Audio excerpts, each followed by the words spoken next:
आज हम बात करने वाले हैं एक्यूप्रेशर के ऊपर। एक्यूप्रेशर प्राकृतिक चिकित्सा पद्धति से उत्पन्न प्राचीन रोग उपचार पद्धति है। एक्यूप्रेशर के मुख्य बिंदु हाथों और पैरों में चिन्हित होते हैं, जिसके द्वारा हाथों और पैरों में दबाव देकर के हम अपने शरीर के विभिन्न रोगों को भगा सकते हैं और शरीर की प्रतिरोधक क्षमता को बढ़ा सकते हैं।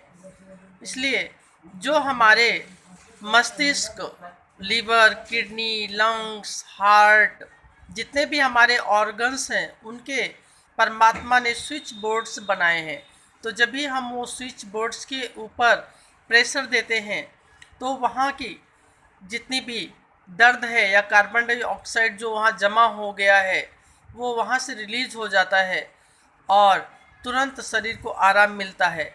इसलिए हमारे पहले के समय में जो बेटियां थी वो अपने माताओं की सेवा किया करती थी। जैसे पैर की पिंडियां दबाने से पेट के सारे रोग खत्म होते हैं और जो पैर दबाता है उसके भी हाथों के प्रेशर पॉइंट्स दबते हैं, एक्यूप्रेशर होता है, तो इसलिए उसका भी मन मस्तिष्क स्वस्थ रहता है और उसको भी अच्छी नींद आती है।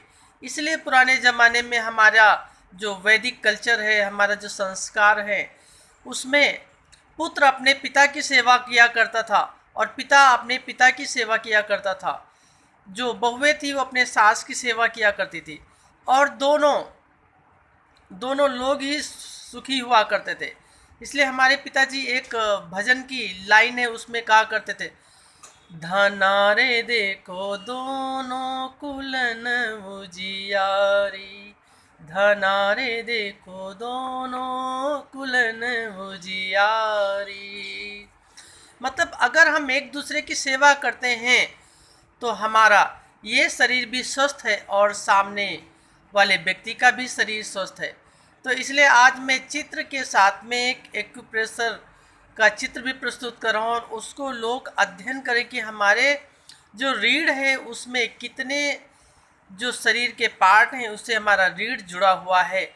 इसलिए सभी को अपनी रीढ़ की हड्डी को लचीला बनाना चाहिए और हर कम से कम 8 दिन में एक बार तिल के तेल से या सरसों के तेल से उसका मसाज करना चाहिए, ताकि आपका मूलाधार से सहस्रार तक जो भी ऊर्जा का संचार हो सके। जय श्री राम।